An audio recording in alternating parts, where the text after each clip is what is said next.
सुप्रभात बच्चों। आज की कक्षा में हम लोग पढ़ेंगे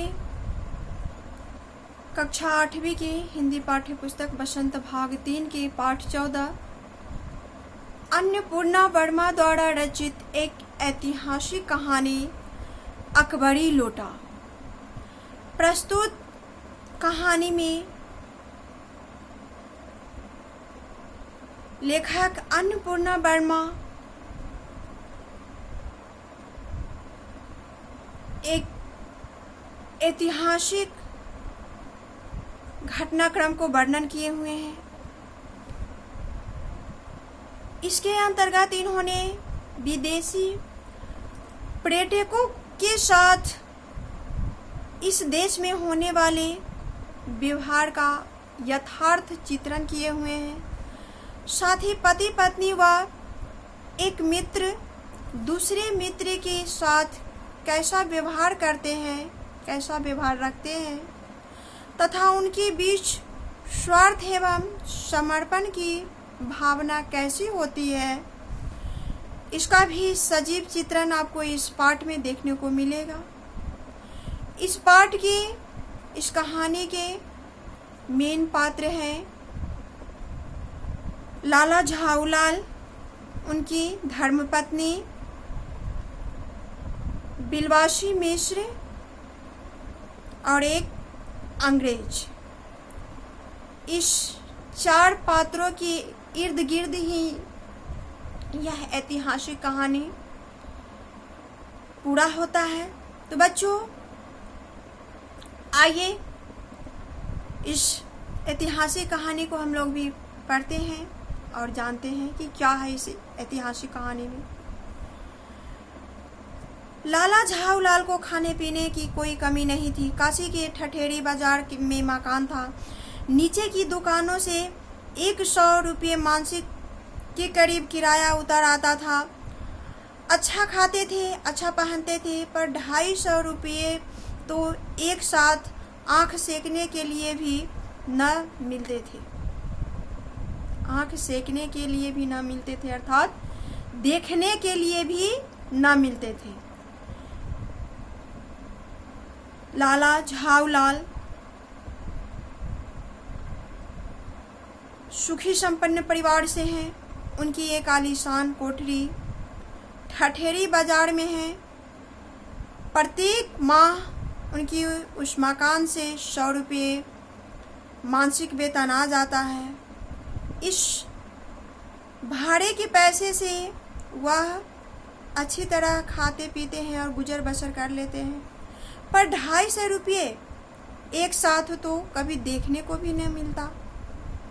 इसलिए जब उनकी पत्नी ने एक दिन एकाएक 250 रुपये की मांग पेश की, तब उनका जी एक बार जोर से सनसनाया और फिर बैठ गया।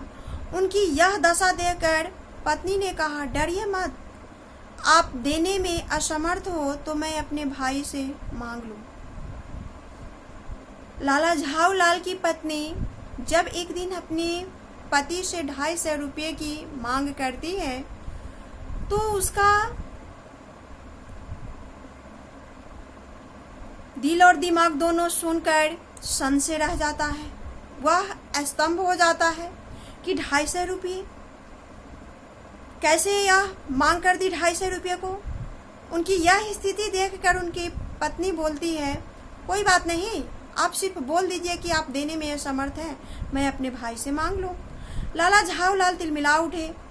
उन्होंने रोब के साथ कहा, अजी हटो, 250 रुपये के लिए भाई से भीख मांगोगी?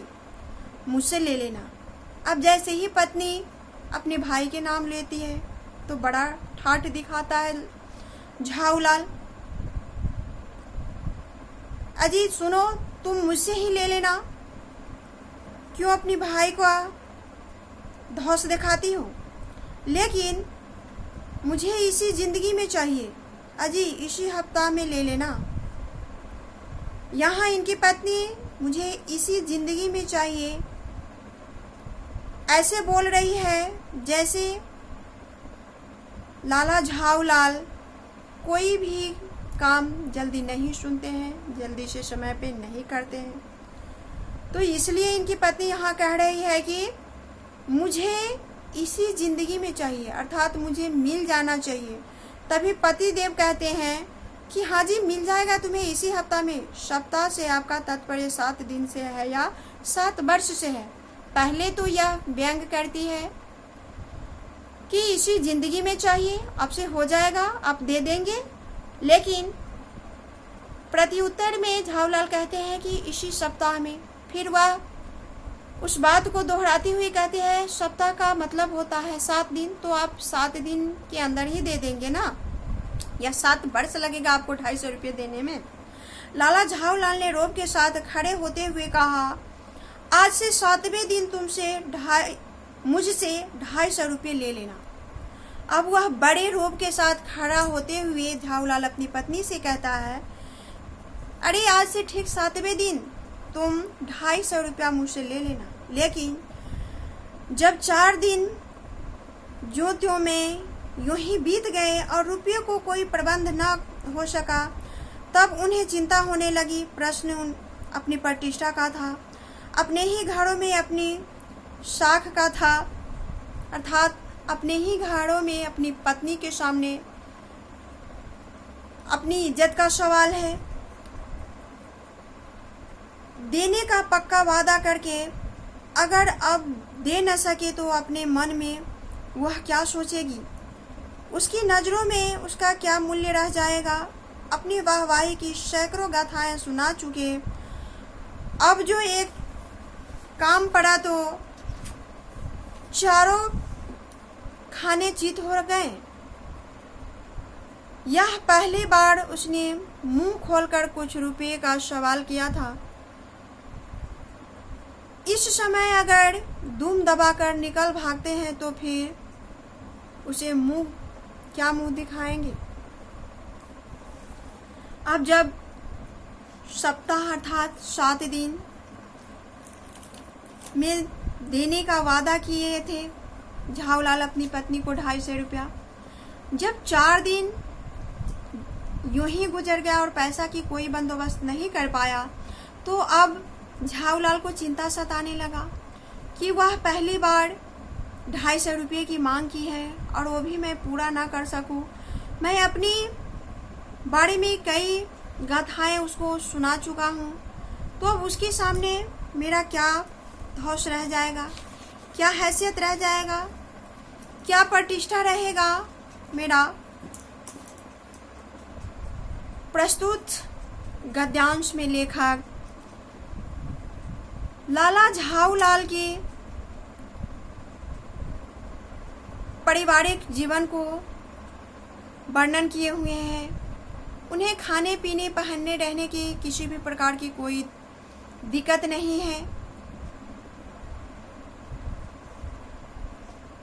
उनका जो कोठरी है ठिठोरी बाजार में, उनसे प्रत्येक महीने मासिक वेतन आ जाता है जिससे वो अपना गुजर बसर कर रहा है। किंतु एक दिन अचानक उनकी पत्नी 250 रुपये की मांग कर देती है। अब यह सुनकर झाऊलाल का जी बैठ जाता है। यह अवस्था देखकर पत्नी कहती है कोई बात नहीं, नहीं देना है मत दो, मैं अपने भाई से ले आऊंगा। अब झाऊलाल की प्रतिष्ठा पर बनाते हैं क्योंकि पतिदेव जो है।